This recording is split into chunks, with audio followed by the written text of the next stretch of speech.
BRS کے کارگزار صدر KT Rama Rao 11 اکتوبر کو کوئمبتور کے کمارا گورو انسٹیٹیوٹس میں منعقد ہونے والی 10ویں national student motor sports competition کی افتتاحی تقریب کے مہمان خصوصی ہوں گے۔ یہ مقابلہ fraternity of mechanical and automotive engineers FMAE کی جانب سے منعقد کیا جا رہا ہے اور اس میں ہندوستان کے 101 کالجوں سے 70 سے زائد طلبہ ٹیموں اور 1300 سے زیادہ نوجوان انجینئرز حصہ لیں گے۔ طلبہ اپنی خود تیار کردہ گاڑیاں اور اختراعات پیش کریں گے جن کا جائزہ 25 سرکردہ آٹوموٹیو ماہرین پر مشتمل جیوری کرے گی۔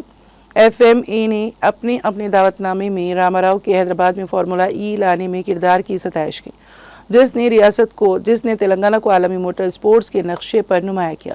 پائیدار موبلٹی، جدید مینوفیکچرنگ اور اختراعی نظام کی فروخت میں ان کی خیالت نے ملک بھر کے ہزاروں نوجوان انجینئرز کو متاثر کیا ہے۔ یہ مقابلہ ہندوستان کے اہم student driving engineering platforms میں سے ایک سمجھا جاتا ہے جو صنعت اور تعلیمی اداروں کے درمیان رابطے کا پل فراہم کرتا ہے اور ملک کو مستقبل کی آٹوموٹیو ٹیکنالوجیز کے لیے ایک مرکز کے طور پر پیش کرتا ہے۔